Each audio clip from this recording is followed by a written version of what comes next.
예, 갑자기 날이 추워져서 제가 오늘 두꺼운 옷을 입고 나오면서 이거 저 너무 맞지 않지 않나 해서 고민할 정도로 갑자기 날씨가 변했습니다. 환절기에 감기 조심할 수 있으면 좋겠습니다. 여러분, 살아가면서 우리는 지금까지 수없이 많은 실패도 경험해 봤고요, 작지만 성공도 경험해 봤습니다. 그런데 우리가 돌이켜 보면서 우리가 생각하는 것 중에 하나가 뭐냐면, 우리가 많은 실패들을 경험했는데 그러면서 우리 속에 드는 생각 중에 하나가 뭐냐면, 끝까지 하지 못해서, 내 믿음과 확신이 없어서 끝까지 밀고 가지 못해서 그걸 못 이뤘다 하는 생각을 가질 때가 있습니다. 그러니까 되는 것과 안 되는 것의 차이를 우리 속에 있는 확신 때문이다, 확신이 없어서 끝까지 밀고 가지 못해서 못 이루었다라고 생각하는 경우들이 참 많습니다. 이것은 굉장히 중요해요. 왜 그러냐면, 심리적으로 보면 확신이라는 것은 우리가 가지고 있는 믿음과 거의 체계가 똑같아요. 시스템이. 뭐만 다르냐면 대상만 달라요. 그러니까 확신은 그 대상이 나이고, 그리고 믿음은 대상이 하나님이에요.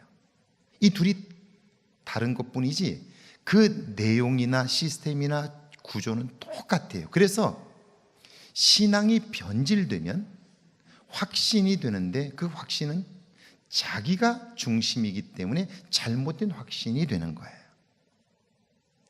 그러면서 우리는 뭐라고 생각하냐면, 이 확신만 있으면 반드시 이루어낸다, 성공한다, 그렇게 생각하는 거예요. 이걸 잘 보여주는 사건이 금송아지 사건입니다. 그러니까 믿음과 인간적인 발로에서 시작된 확신이 잘못된 확신입니다. 구조나 모든 것이 다 똑같다는 거예요. 그러니까 신앙이 변질되면 잘못된 확신이 되는 거예요. 이걸 보여주는 것이 금송아지 사건입니다. 시내산에 이르렀을 때 하나님께서 모세를 부르십니다. 그리고 그 시내산에서 40일 동안 10계명의 돌판을 새겨 그에게 내려보내는데, 40일 동안 그 산 밑에 있었던 백성들은 모세가 보이지 않고 하나님의 역사가 나타나지 않자 그들은 말합니다. 하나님도 보이지 않고 우리를 인도했던 모세도 보이지 않으니 우리를 인도할 신을 만들자라고 말해요. 그리고 나서 금송아지를 만듭니다. 금송아지를 만들고 나서 그들이 했던 행위는, 제사와 모든 행위는 다 하나님께 예배했던 것과 똑같습니다. 그들은 제사를 드리고 나서 했던 그 행위대로 똑같이 먹고 마시고 즐겼습니다. 이게 뭘 말하는 거냐면, 우리가 믿는 믿음이라고 하는 것과, 그리고 그것이 변질된 잘못된 확신이라고 하는 것이 체계나 모든 면에서 같은 거예요. 그런데 정작 본인은 그 잘못된 확신을 믿음이라고 생각하는 거예요.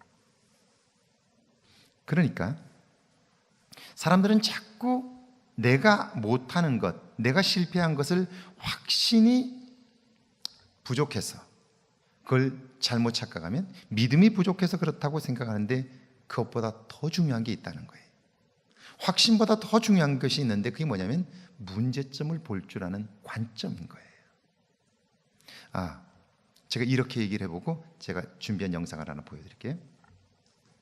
제가 신학생 시절에 시골에 내려가서 제가 공부를 하느라고 굉장히 지쳐있던 상태였기 때문에 시골에 내려가서 좀 쉬려고 낚싯대를 들고 저희 집 뒷산에 있는 저수지로 갔습니다. 자그마한 저수지예요. 우리 예배당의 한 2배 내지 3배 정도 되는 고만한 저수지예요. 저수지에 가서 저녁 먹고 나가서 낚시를 들이우고 낚시를 하기 시작했어요. 여름철이라 모기가 얼마나 많은지 몰라요. 모기에 뜯기면서 앉아서 낚시를 한 거예요. 근데 붕어를 잡으려고 갔는데 피라미 한 마리도 안 잡히는 거예요. 근데 그 낚시를 제가 언제까지 했냐면 그 다음날 동이 틀 때까지 7시까지 했어요. 한 마리도 못 잡았어요. 근데 밤을 꼬박 새운 거예요. 제가 믿음이 있는 사람입니까? 없는 사람입니까? 제가 새벽을 버티고 아침까지 그 자리에 지킬 수 있었던 것은 반드시 잡힐 거다라고 하는 생각이 있었던 거예요. 근데 그게 믿음입니까? 잘못된 확신입니까? 자, 믿음과 잘못된 확신은 비슷해요. 그런데 차원은 완전히 달라요. 새벽 지나서 아침까지 제가 그 자리에 앉아 있었던 것은 반드시 고기가 올라올 거다라고 하는 생각을 가지고 앉아 있었던 거예요. 근데 고기는 올라오지 않았어요. 그리고 밤을 꼬박 새우고 피곤한 채 집으로 돌아왔습니다. 돌아와서 그 전에 제 기억에 거기 붕어가 정말 많았던 곳이거든요. 그래서 내려와서 어른들에게 물어봤어요. 아니 그 저수지에 왜 고기가 그렇게 없느냐고 물었더니 거기 석 달 전에 물을 다 빼가지고 물을 완전히 다 빼가지고 다시 물을 채웠다는 거예요. 그러니까 고기가 없지. 그럼 제가 낚싯대를 들고 가기 전에 반드시 고기를 잡을 거야 라고 확신하는 것보다 더 중요한 건 뭐냐면 요즘 저수지에 고기가 잡힙니까? 물어보는 게 더 중요한 거예요. 근데 우리는 살면서 내 속의 확신이 더 중요하다고 생각할 때가 너무 많은 거예요. 그리고 그 잘못된 확신은요, 사실은 우리로 하여금 잘못된 행동으로 이끌어가고요, 낭패를 당하게 하는 거예요. 저녁 먹고 나서 쉬러 시골에 내려갔는데 물어봤더라면, 요즘 저수지에 붕어 좀 잡힙니까? 물어봤더라면 얼마나 좋았어요. 그러면 그 고생 안 해도 되잖아요. 근데 잡힐 거야. 옛날에도 잡혔어. 그리고 간 거예요. 그리고는 안 잡히면 내려오면 될 거 아니에요. 반드시 잡힐 거야. 그리고는 저수지 옆을 계속 돌았던 거예요. 아, 여긴 안 잡히구나. 이 옆으로 어디를 가도 안 잡히는 거예요. 그런데도요, 끝까지 반드시 잡힐 거야. 그리고 아침까지 기다렸지만 한 마리도 못 잡았어요. 자, 보세요. 확신보다 더 중요한 것은요, 문제점을 보는 관점입니다.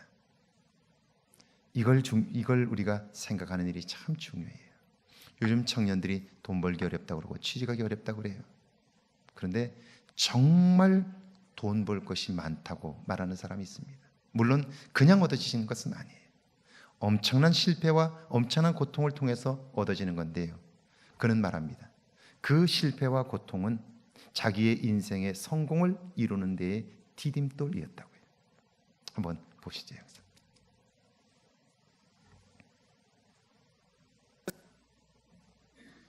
저는 사실 안 되는 경험이 굉장히 많았습니다. 그런데 안 되던 것들이 되고 나서는 되기 위한 기본기였다라는 것을 알게 됐죠. 저는 그 얘기를 하고 싶습니다.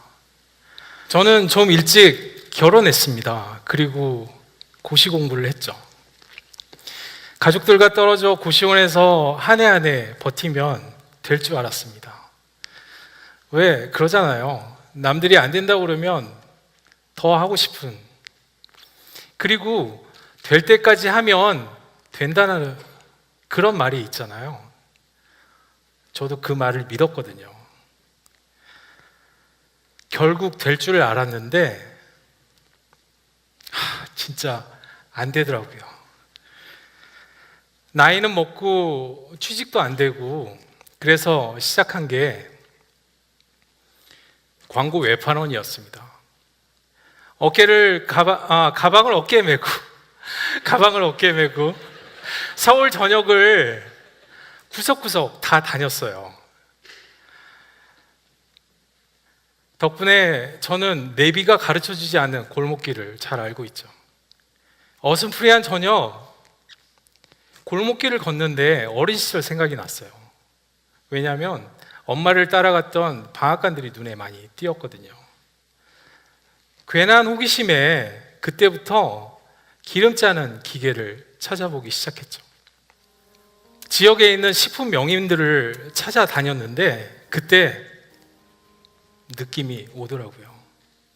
아, 참기름은 그동안 발전하지 못했구나. 30년이 넘게 멈춰져 있었어. 그리고 눈에 들어온 건 고온 방식이었어요.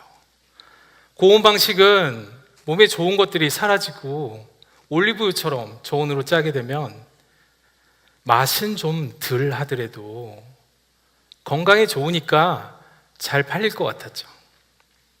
7년간 찾아봤던 그 기계 업체들한테 메일을 보내고 답장을 받았죠. 그리고 제일 잘 맞을 것 같은 업체들을 골라 참깨 2마를 여행용 가방에 담고 유럽을 돌면서 테스팅을 했습니다. 모든 일들이 착착 진행이 됐죠. 회사는 이미 그만뒀고 시장 방앗간에서 일도 배웠습니다. 제일 잘 맞을 것 같은 기계를 수입해서 강남구 역삼동에 기계를 설치해 놓고 기름을 짜기 시작했죠. 어떻게 됐을까요? 기름이 나오지 않았습니다. 기름집에서. 저온 방식은 기계적으로 압력이 커지는 데다 기름이 분리되는 여러 가지 지점들에서 계속적으로 문제가 생겼어요. 국내에 있는 기계 전문가들을 찾아가서 물었죠. 대답은 안 된다였습니다. 내가 전에 대기업하고 같이 해봤는데 안 돼. 그분들이 안 된다 하는 그 지점들이 다 진짜 안 됐거든요. 한 가지를 해결하면 다른 곳에서 문제가 생겼습니다. 그리고 눈이 많이 내리던 겨울밤이었어요.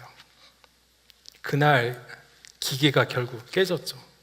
오랜 시간을 기계와 씨름하며 버텨왔는데 그 순간에 모든 게 무너져 내리는 듯한 느낌이 들었습니다.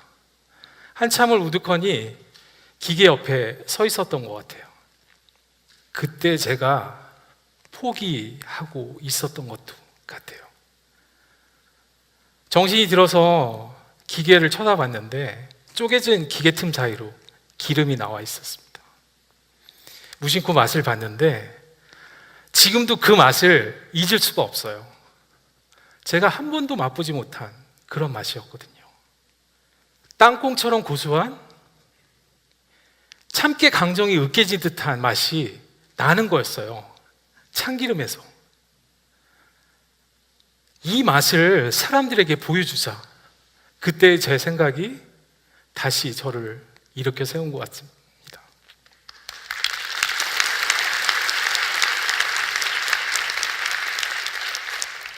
신기하게도 그날 이후로 조금씩 해결책이 보이는 것 같았어요. 재미있는 사실은 그 안 되던 원인들, 저를 수없이 실패하게 만들었던 그 지겨운 원인들이 달리 보이는 거였어요. 저는 그동안 안 된다고 했던 사람들과 똑같은 기준으로 그거를 보고 있었던 거죠. 저온인데 고온의 해결책으로요. 나중에 한 사실이지만 전 반대 방향들이 많았습니다. 하지만 관점이 바뀌었다고 모든 게 해결된 건 아니었습니다. 천천히 조금씩 해결이 되었죠. 기름을 씨앗에서 분리해내기 위해서는 고온 방식은 기름이 물려져 있는 섬유질을 태워서 만들죠. 그래서 기름도 많이 나오고 기계적인 압력도 줄어듭니다. 쉬운 방식이죠. 하지만 섬유질이 살아있는 상태에서 기름을 짜는 저온 방식은 기계적 압력이 굉장히 커질 수 있습니다. 이 말은 다시 말하면 기계가 민감해진다는 뜻이죠. 실제로 착유 과정에서 굉장히 많은 오작동에 부딪히게 되는데요. 저희는 오작동 하나하나에 집중하게 됩니다. 그리고 그 수많은 실패의 경험 속에 수많은 해결책들이 만들어지죠. 그 실패와 수많은 극복의 누적이 결국 저온으로 기름을 짜는 새로운 제조 공정이 만들어집니다. 사실 실패의 선물이었죠. 그런데 이 실패의 선물이 하나 더 있습니다. 저희는 제조 과정을 다 보여줄 수 있도록 투명한 유리창으로 되어 있어요. 그런데 사람들이 잘 따라할 수 없죠. 왜냐하면 이 수많은 실패의 경험 속에 수많은 해결책들이 녹아 있거든요. 긴 겨울이 지나고 그 이듬해 3월, 저희는 기름을 팔기 시작했습니다. 처음에는 이걸 참기름이라고 사람들이 생각해 줄까? 이 기름을 알아봐 줄까? 걱정이 되었습니다. 그런데 이 기름을 알아봐 주는 사람들이 생겼고, 그분들이 직접 제품을 홍보해 주기 시작하셨죠. 그 덕분에 저희는 백화점에 들어가고 참기름으로 처음으로 쿠엔즈 버킨만의 브랜드관들이 생겨났죠. 외국에서도 알아봐주는 사람들이 생겨서 미국 뉴욕의 미슐랭 레스토랑에서 저희 참기름 들기름 사용해서 메뉴를 만들고 있고, 홍콩의 프리미엄 유통 채널에서 저희 제품들이 판매되고 있죠. 요즘 많은 청년들이 벤처 창업을 세계적인 기업이 되었고 지금은 전 세계에서 이 쿠엔즈 버킷이라고 하는 회사에 이 참기름을 주문해서 그 회사에서 판매를 하고 있죠. 박정용 대표입니다. 이분이 이 연구를 어디서 했냐면 여기 익산의 식품 클러스터 그 공단에서 이 일을 했어요. 그래서 익산을 잘 알아요. 제가 요즘 관심하는 게 이런 겁니다. 여러분 가만히 한번 생각해 보세요. 신앙생활을 오래 하면 할수록 하나님을 오래 믿고 하나님을 많이 알기 때문에 하나님을 점점 닮아가야 하는 것 아닌가요? 성경적으로 말하면 하나님을 많이 알게 되어서 성령의 사람이 되어야 하는 것 아닌가요? 성령의 사람은 어떤 사람이죠? 사랑이 충만하고 사랑과 희락과 화평과 오래 참음과 자비와 양선과 충성과 온유와 절제, 한마디로 말하면 따뜻하고 그리고 만나면 기분 좋은 사람, 마음껏 누구든지 품어줄 수 있는 사람, 그런 사람 아닌가요? 그런데 제가 목회를 하면서 보니까 신앙생활을 오래 하면 할수록 나이가 들면 들수록 점점 더 편협해지고 독선적이 되고 날카롭고 예민하고 이렇게 되는 건 무엇 때문일까요? 전혀 말이 통하지 않고요. 내 고집을 꺾으려고 하질 않습니다. 남의 말을 들으려고 하질 않습니다. 하나님을 믿는 사람들인데 평생을 신앙생활 했는데 그런데 이런 모습으로 남는 거예요. 그러니까 본인 스스로도 불편한 거예요. 왜 그럴까? 라는 생각을 가지게 되었고요. 사실은 그 고민에 대한 주제가 오늘 무엇을 위한 자유입니까? 이고요. 최근에 제가 만난 책 한 권, R.D. 캔들이라고 하는 사람이 쓴 책인데 영국의 유명한 목회자이고 저술가이죠. 그분이 쓴 책 중에 The Anointing이라고 하는 기름 부으심이라고 하는 책이 있는데요. 그 책에 그 이유가 아주 명확하게 나와 있어요. 왜 사람들이 평생 신앙생활을 하는데 점점 성령의 사람이 되어가지 않고 점점 자기 고집의 사람이 되어갈까? 왜 하나님을 닮은 사람이 아니라 점점 더 세상적인 사람이 되어갈까? 왜 점점 풍성해지고 용납하는 사람이 아니라 점점 편협해지고 독선적인 사람이 될까? 그 이유를, 제가 고민하고 있던 그 이유를, 그 내용을 아주 명확하게 그 책에서 3가지로 설명을 해놨어요. 오늘 제가 하려고 하는 이야기 중에 하나가 바로 잘못된 확신으로부터 우리의 인생이 이렇게 되는데요. 이 잘못된 확신과 믿음은 구조상 똑같아요.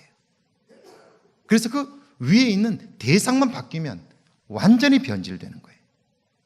하나님 중심의 삶이 어느 순간 나 중심의 삶으로 바뀌고 나면 믿음은 잘못된 확신이 되고 그 잘못된 확신을 믿음이라고 착각해버리게 되니까 시간이 지날수록 점점 더 독선적이 되고 표독스러워지고 변질되어지는 거죠. 혹시 여러분 삶 속에 그런 모습이 있다고 동의하신다면 오늘 첫 시간 한번 잘 주의해서 볼 수 있으면 좋겠습니다. 밑에 한번 같이 한번 읽어볼까요? 밑에 읽습니다. 시작.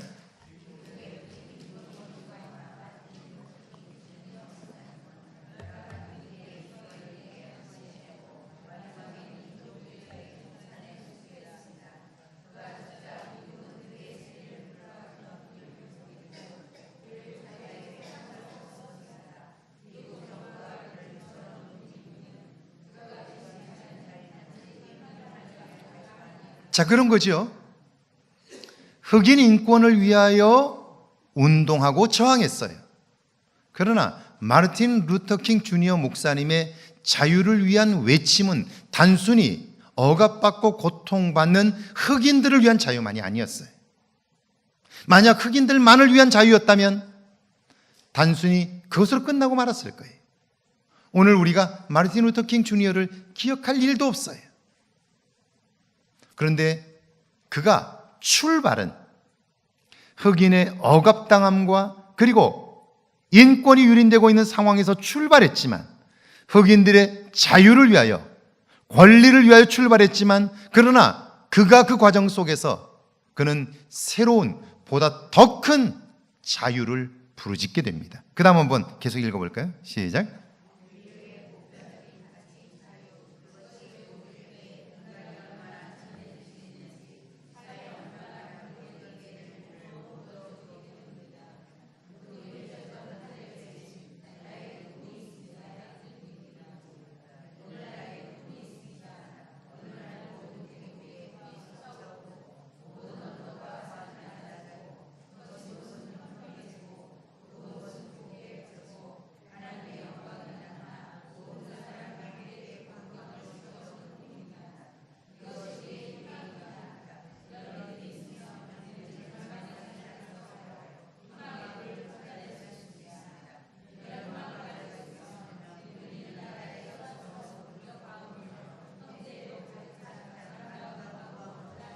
자, 무슨 말이냐면 그가 꿈꾸었던 자유라고 하는 것은 단순히 억압받고 고통받는 흑인들을 해방시키는 것이 아니라 이 절망의 산을 개척하여 희망의 도를 찾아내는 거였어요. 그리고 불협화음이 가득한 이 땅에서 형제가 가득한 아름다운 음악으로 변화시킬 수 있는 자유, 이걸 추구하는 거예요. 그러니까 이것은 모든 인류가 추구해야 할 보편적 자유였던 것이고요. 결국 이 보편적 자유를 잃은 인간의 삶은 왜곡될 수밖에 없고, 인간이 얼마나 잔인해지고 인간이 얼마나 악랄해질 수 있는지 그걸 보여준 거예요.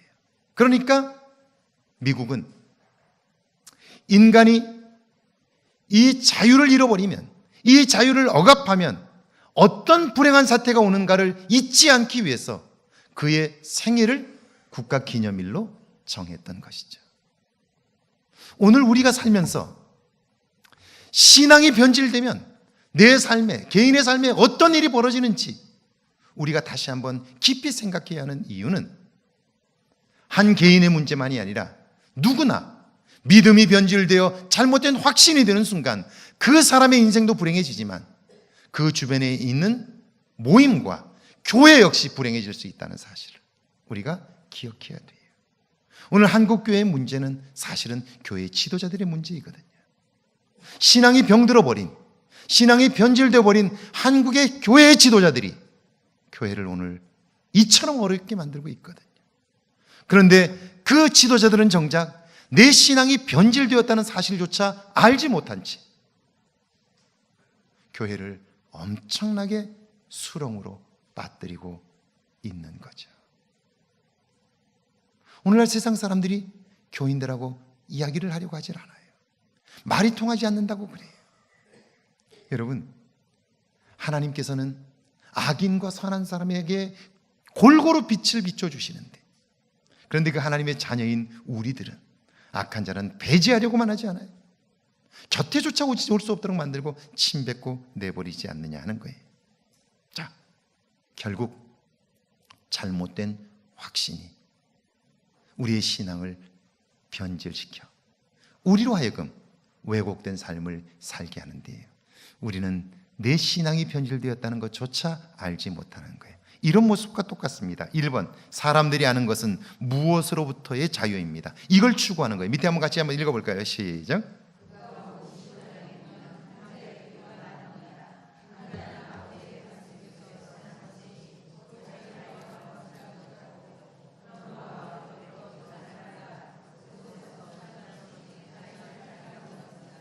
예, 여러분, 이건 비유이지만 이 말씀을 하신 예수님은 유대인들을 향해서 했기 때문에 여기 나오는 아버지와 아들 역시 유대 전통 속에 있는 사람들이라고 말할 수 있을 겁니다.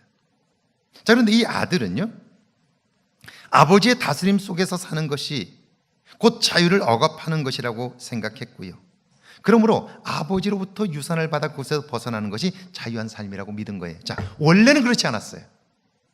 원래는 그가 유대인이었기 때문에 아버지의 다스림 안에서 사는 것이 자유라고 생각했어요.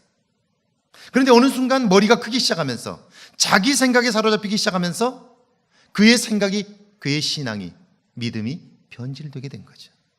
아버지가 나를 구속하고 있으니까 아버지에게서 벗어나는 것, 그게 자유다, 이렇게 생각하게 된 거예요.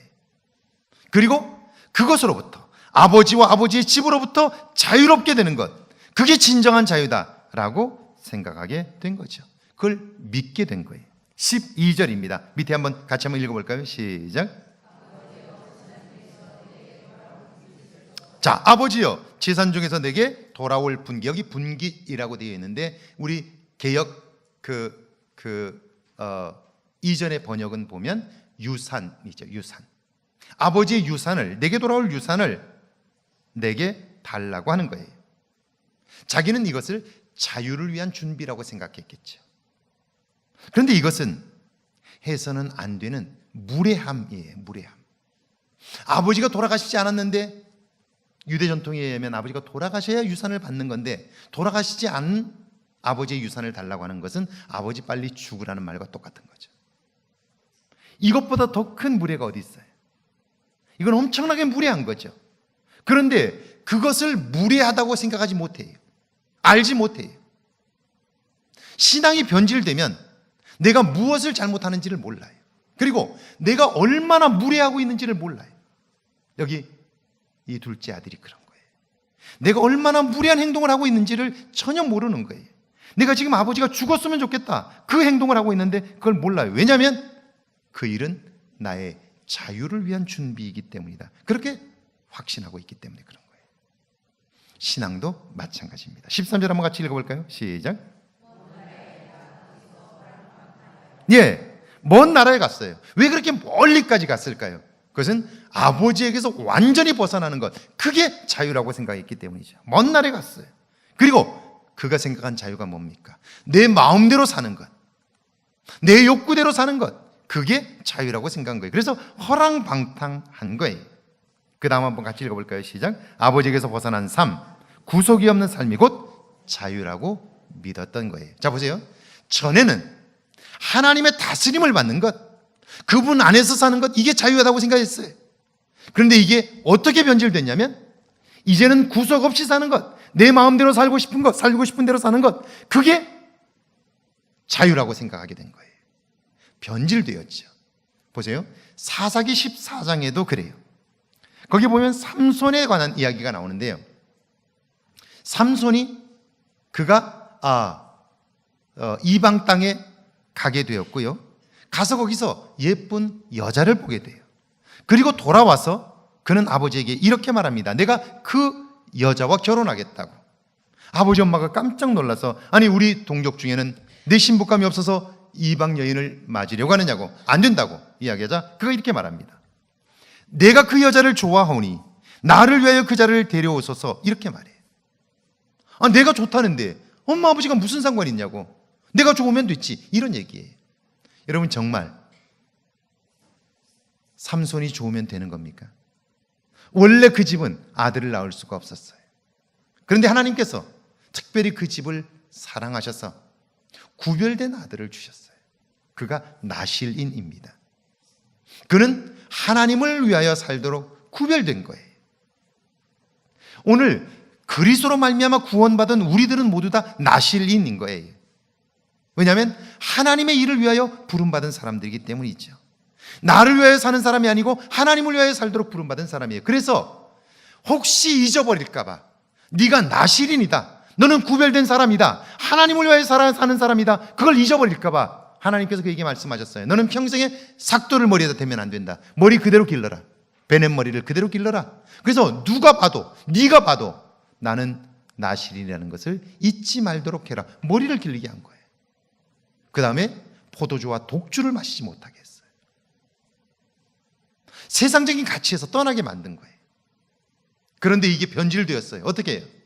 하나님을 위하여 살아야 할 그가 내가 좋다는데, 아니 내가 좋으면 됐지, 결혼을 엄마 아버지하고 하느냐고, 내가 좋은데, 이렇게 얘기한 거예요. 이게 지금 변질된 거 아니에요? 그런데 삼손은요, 변질되었다는 걸 모르는 거예요. 결국 어떻게 됩니까? 결국 삼손은요, 끌려가게 되고요, 눈이 뽑힌 채 결국 평생을 맷돌이나 돌릴 수밖에 없는 인생이 되고 맙니다. 아버지 집에 있을 때, 하나님의 다스림을 받을 때 그는 진정 자유한 자였어요. 모든 걸 할 수 있었어요. 하나님이 주신 능력 안에서 모든 걸 할 수 있었어요. 그러나 모든 자유가 박탈당했어요. 여기 17절이죠. 같이 한번 읽어볼까요? 시작. 내 아버지에게는 양식이 풍족한 분권이 얼마나 많은가. 나는 여기서 주려 죽는구나. 내가 그게 자유인 줄 알고 그걸 선택하고 그리고 떠난 거예요. 그랬더니요, 내게 주어졌던 자유가 완전히 박탈되어 버렸어요. 그것은 인간으로서의 존재 자체를 유지할 수 없을 만큼 중노동과 배고픔, 소망 없는 삶에 구속당하고 만 거예요. 결국 이렇게 되고 만 거예요. 왜 이렇게 됐죠? 사실은 자기의 신앙이 변질되었다는 사실을 몰랐기 때문이죠. 신앙이 변질되었는데 변질된 걸 알지 못했던 거예요. 그러니까 자기 자신에게 잘못된 질문을 했던 거예요. 그리고 잘못된 확신을 가지고 있었던 거예요. 우리는 무엇으로부터 자유하려고 생각해. 그리고 그것이 자유라고 생각해. 이건 질문이 잘못된 거예요. 그리고 이 질문이 잘못되면 우리는 잘못된 확신을 가질 수밖에 없어요. 자, 이게 2번인데요. 우리가 관심해야 할 자유란 뭐냐면 무엇을 위한 자유예요. 네가 무엇으로부터 지금 구속당하여 있느냐? 그것으로부터 자유하게 되면 넌 진정한 자유가 있어. 이건 사단이 속삭임이에요. 너 그래, 그런다고 하자. 아버지의 재산을 가지고 멀리 도망간다고 하자. 그래서 너 뭐 할 건데? 글쎄, 내가 한번 내 마음껏 흥청망청 살아볼 거야. 그래서 남는 게 뭔데? 이 질문을 해줘야 되는 거죠. 네가 자유한 목적이 뭐야? 무엇을 위해서 자유하려고 하는 거야? 이 질문을 해줘야 돼. 그런데 잘못된 확신은 그 질문을 하지 않아요. 신앙에 문제가 생겨요. 주변과 갈등이 생겨요. 내 마음이 불편해요. 못 견뎌요. 아, 이건 아닌데 하는 생각이 들어요. 그러면 나 자신에게 질문해 봐야 돼요. 내가 지금 신앙생활을 잘하고 있나? 내 신앙이 변질되지 않았나? 내가 혹시 내가 주인이 되어 살지 않나? 물어봐야 되는데 우리는 그 질문을 하지 않아요. 그리고 그냥 나만 그런가? 다 그런데 그렇게 생각하는 거예요. 무엇으로부터의 자유가 아니라 무엇을 위한 자유냐? 이 질문을 해봐야 되는 거예요. 밑에 한번 읽어볼까요? 함께 읽습니다. 시작.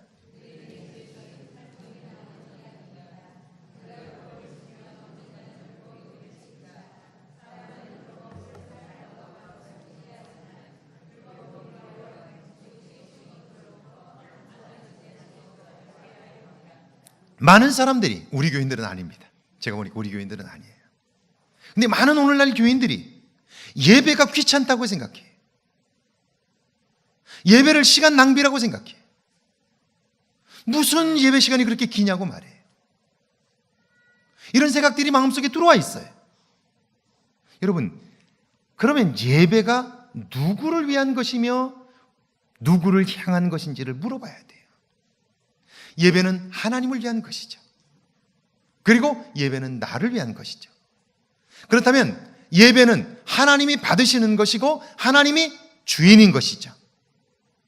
그런데 만약 예배가 소용이 없다, 예배가 필요 없다라고 생각한다면, 예배가 너무 많다라고 생각한다면 하나님을 만나는 것이 부담스럽다라는 말과 같아질 수 있죠. 하나님과 적당히 거리를 두고 싶다는 말과 같은 거죠. 일주일에 한 번 만나면 되지, 그 사람이 과연 6일 동안 하나님과 동행할 수 있을까요? 그러니까 이런 말이 생긴 거죠. 예배를 마치고 나자 하나님께서 이렇게 말씀하셔요. 너 6일 동안 혼자 잘 살 수 있니? 예, 잘 살 수 있어요. 내가 생각할 땐 그렇지 않은데 아니요, 나는 잘 살 수 있어요. 그러니까 저 문을 나서면서 내가 6일 동안 나하고 같이 다니고 싶은데, 그랬더니 나가면서 아니요, 하나님은 그냥 여기 계세요. 6일 동안 내가 잘 살고 7일째 다시 와가지고 또 예배 드릴게요. 그러는 거예요. 저 3일날 찾지 마세요. 나 혼자 잘 살고 있으니까 3일날 절대 찾지 마세요. 그런데 그 다음 주일날 올 때 보니까 한 주간을 살아서 지쳐가지고 파김치가 되어가지고 마음은 갈갈이 찢겨가지고 오는 거예요. 오늘 우리가 그렇지 않느냐는 거예요. 율법을 구속이라고 생각해요. 그렇지 않아요. 율법이 없으면 우리는요, 우리에게 주어진 자유를 지킬 수가 없어요. 그런데 우리는 잘못된 생각들을 가지게 되는 거예요. 자, 무엇을 위한 자유입니까? 25절 한번 같이 읽어볼게요. 25절 시작. 자유롭게 하는 온전한 율법. 자, 이게 무슨 말일까요? 우리는 율법을 구속이라고 생각하는데, 이렇게 해라 저렇게 해라 하라 하지 마라, 이게 구속이라고 생각하는데, 그런데 그게 자유롭게 하는 율법이라는 거예요. 우리 생각과 다르지 않아요. 이게 왜 이렇게 말할까요? 그 뒤에 한번 같이 읽습니다. 시작. 자, 율법은요, 마치 거울과 같아서 나를 돌아보게 해주는 겁니다. 나를 보게 해주는 거예요. 여러분 보세요. 내 믿음이 잘못된 확신으로 변질되었는데 그걸 볼 수 있는 눈이 없는 거예요. 왜냐하면 거울이 없기 때문이에요. 거울이 없기 때문에 그런 거예요. 그런데 율법은 내 신앙이 잘못된 확신으로 변질될 때 그걸 보게 해주는 거예요. 그래서 성경은 이렇게 말하죠.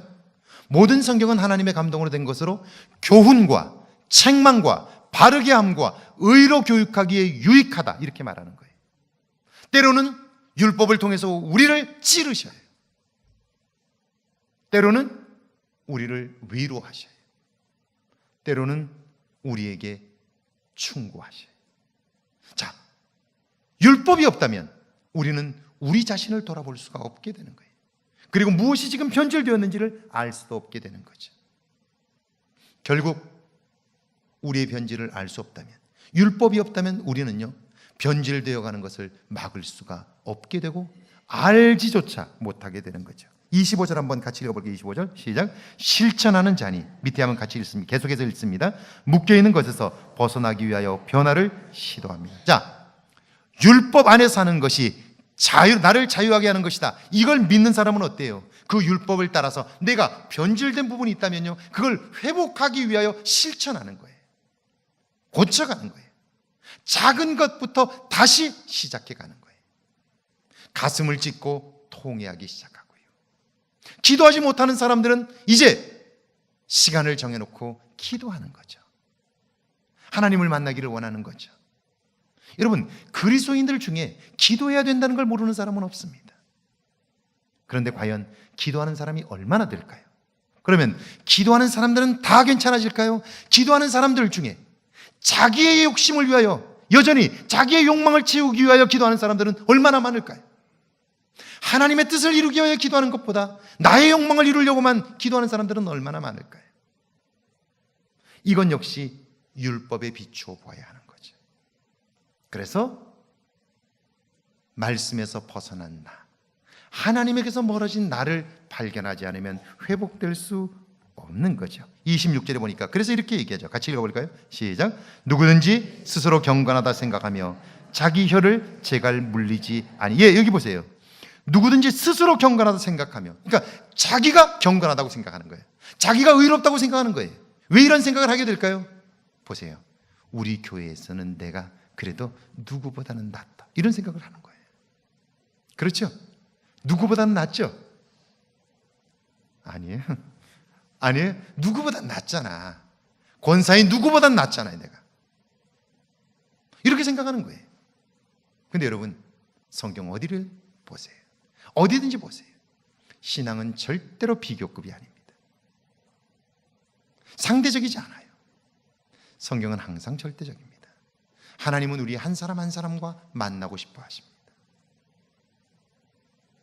여러분, 5달란트냐 3달란트냐 1달란트냐, 그것은 중요하지 않습니다. 하나님은 1달란트 받은 사람도 대면하기를 원하신 거예요. 5달란트 받은 사람도 개인적으로 대면하기를 원하는 거죠. 보세요. 스스로 경건하다 생각하며 자기 혀를 재갈 물리지 아니해요. 그것이 자기의 마음을 속이는 것이 되는데 그걸 모르는 거예요. 그러면 어때요? 이 사람의 경건은 헛것이라. 헛것이에요. 나는 굉장히 경건하다고 생각하는데 그 모든 것은 다 헛것인 거예요. 이건 목사도 마찬가지입니다. 자, 그래서 보세요. 그 다음 한번 계속 읽어볼까요? 시작. 변화는 교만하기 쉬운 나를 발견하고 말에 진심을 담고 양심을 따라 사는 거예요. 자, 보세요. 우리는 자꾸 무엇이 되려고만 해요. 근데 되는 것보다 더 중요한 것은 무엇을 위하여 되려고 하느냐 하는 거예요. 나를 과시하려고요? 나를 드러내려고요? 내가 인정받으려고요? 그것은 목적 자체가 잘못된 거예요. 이미 신앙이 변질된 거예요. 이런 생각을 가지고 있다면 이미 내 신앙이 변질되었다는 것을 보여주는 거예요. 목적이 분명해야 되는 거죠. 우리가 무엇이 되려고 하면 그 목적은 하나님을 위한 것이어야죠. 내가 어떤 직분을 받는다고 할 때도 마찬가지. 그 목적이 하나님을 위한 것이고 섬김을 위한 것이고 교회를 위한 것이고 지역을 위한 것이고 약한 자들을 위한 것이고 가난한 자들을 위한 것이고 그런 거죠. 27절에 그렇게 되어 있죠. 같이 한번 읽어볼까요? 시작. 하나님 앞에서 정결하고 더러움이 없는 경건. 자, 이게 결국 경건의 목적이고요, 자유의 목적인 거예요. 무엇을 위해서 너는 자유하려고 하느냐? 하나님 앞에서 정결하고 더러움이 없는 경건한 삶을 위하여 나는 진정 자유한 자가 되고 싶다. 그렇게 얘기하는 거예요. 자, 보세요. 여러분 한번 저를 보실래요? 이런 거예요. 제가 이게 사도 바울이 아주 이걸 너무 명확하게 설명해 놓은 게 고린도전서 8장에 있는 이야기예요. 고린도전서 8장에 보면 이런 얘기가 나옵니다. 고린도 교인들 중에 다툼이 생겼어요. 교회 안에 박터지게 싸우는 두 그룹이 생긴 거예요. 파벌이 생겼어요. 뭐 때문에 그랬느냐? 물론 그 안에 여러 가지 갈등들이 있었을 거예요. 그런데 표면적으로 갈등이 첨예화되어서 둘이 부딪히게 된 사건은 뭐냐면, 교인들 중에 우상의 제단에 바치신 제물을 먹는 사람, 시장에 나온 우상의 제물들을 사다 먹는 사람이 있는가 하면 그거 먹으면 안 된다고 말하는 사람이 있었던 거예요. 그럼 사 먹는 사람들은 왜 사 먹었느냐면 우상의 제단에 바치신 그 제물은 시장에 나오면서 값이 한 10분의 1 정도로 싼 거예요. 10분의 1 정도로. 그러니까 그 10분의 1 정도로 싼 그 제단에 바쳐진 제물, 우상의 제단에 바쳐진 제물을 사 먹는 사람들은 대체로 어떤 사람들이죠? 가난한 사람들. 그 사람들이 굶을 수는 없고 그걸 사다가 먹은 거예요. 그랬더니 한쪽에 있는 사람들은 뭐라고 말하냐면, 어떻게 우상의 제단에 바치신 제물을 사다가 먹을 수 있느냐, 그리스도인이 말이야, 이렇게 비난하기 시작한 거예요. 그러니까 이쪽 사람들은 뭐라고 그러냐면, 아니 그거 먹는다고 뭐가 잘못됐는데, 이렇게 말하는 거예요. 먹으면 안 된다, 먹어도 괜찮다. 둘이 싸운 거예요. 여러분, 어느 말이 옳아요? 이쪽에 가면 이 말이 옳고 저쪽에 가면 저 말이 옳고. 근데 이 싸움은 끝나지 않는 거예요. 사도 바울은 이렇게 말합니다. 우상이란 원래부터 존재하지 않는 것이라고. 그러니까 우상의 제단에 바치신 제물을 먹는 것이 문제가 되지 않는다.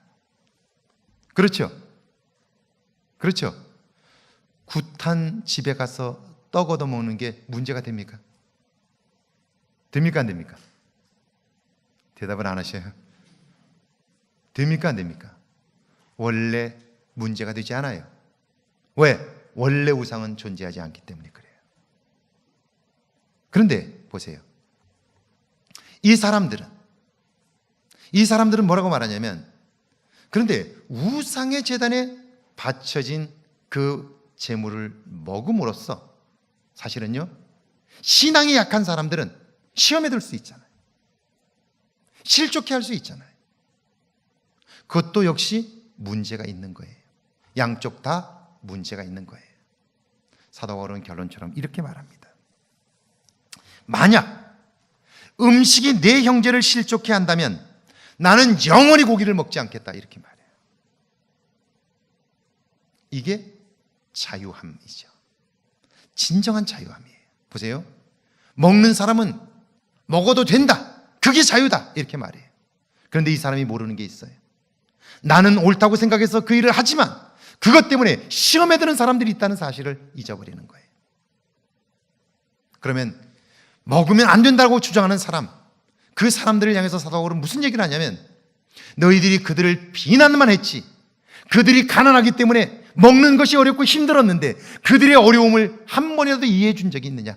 한 그리스도 안에서 한 형제라고 말하면서 그들의 가난과 배고픔을 너희들이 생각해 본 적이 있느냐? 이 이야기를 하고 있는 거예요.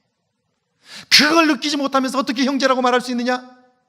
비난만 하면서 이 이야기를 하고 있는 거예요. 그들의 아픔을 느낄 수 있는 따뜻한 마음조차 없으면서 어떻게 너희들이 하나님의 사람이라고 말할 수 있느냐? 이걸 이야기하는 거예요. 그러면서 이 둘을 향해서 이렇게 말하죠. 지극히 작은 자 하나라도 시험에 든다면, 이건 그들을 향해서 비난하는 사람에게도 똑같이 적용되는 거죠. 니들이 비난함으로써 그 사람들이 시험에 들게 된다면, 그러면 너희들 역시 하나님 앞에 큰 죄를 범하는 것이다, 이렇게 말하는 거예요. 나는 만약 그 고기를 먹음으로써 약한 사람 하나가 실족해 된다면 나는 평생에 고기를 먹지 않겠다. 이게 온전한 자유함인 것이죠. 자, 밑에 한번 같이 읽어볼까요? 밑에 고아와 과부, 시작. 고아와 과부를 돌아보므로 이기적인 나를 극복하고 자기를 지켜 세속에 물들지 아니하므로 진정한 자유를 누리며 하나님의 영광을 드러냅니다. 고아와 과부를 돌본다. 이 무슨 말이냐면, 보세요. 내가 누구를 비난하기 전에 그 사람의 가난함과 아픔과 배고픔을 느끼기 시작하면요, 나는 이기적인 욕심에 사로잡힐 수밖에 없는 나의 존재에서 자유할 수 있게 되는 거예요.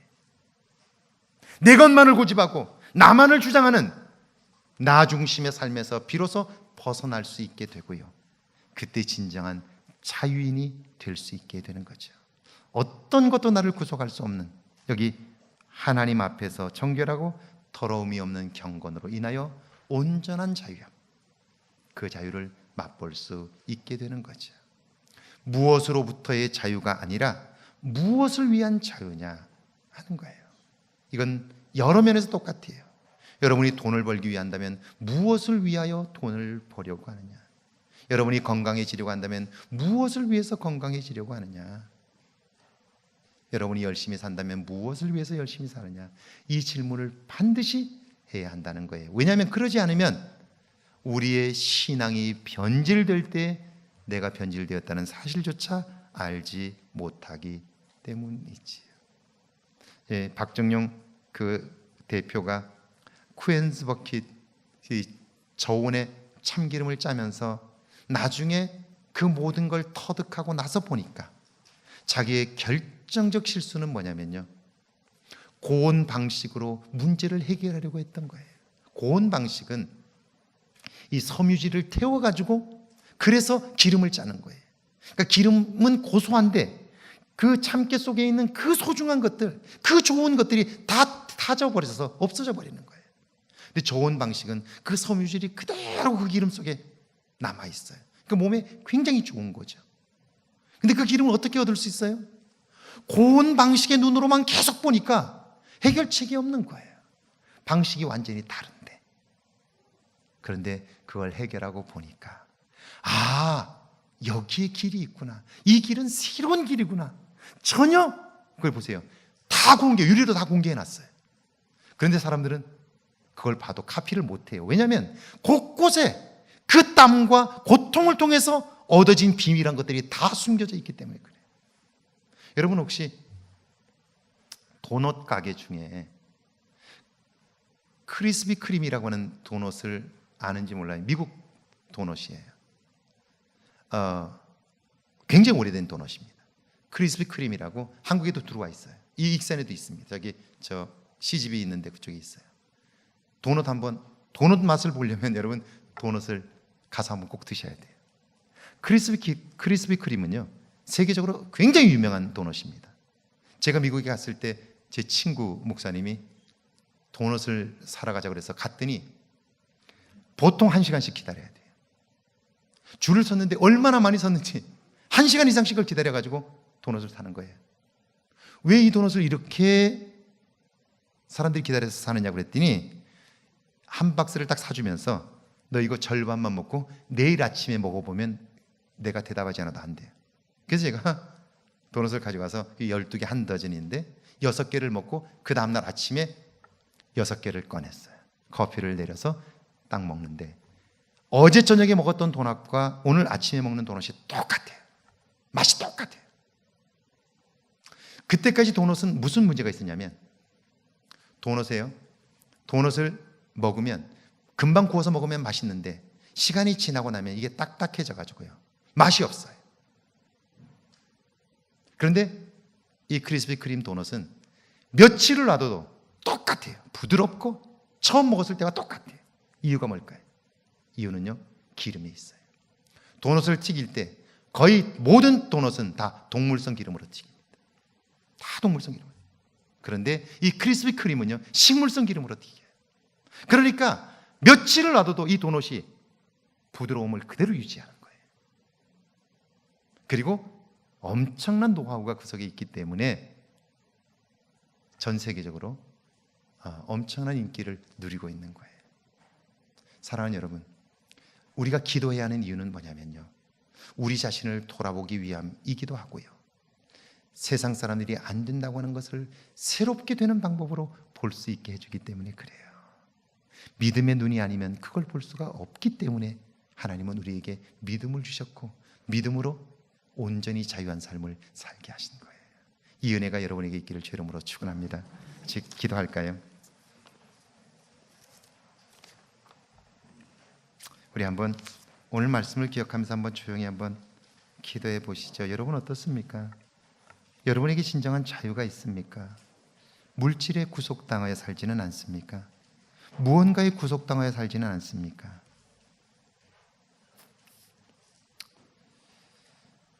우리 이 시간 오늘 말씀을 기억하면서 함께 조용히 기도합니다. 하나님 아버지, 은혜와 사랑을 감사합니다.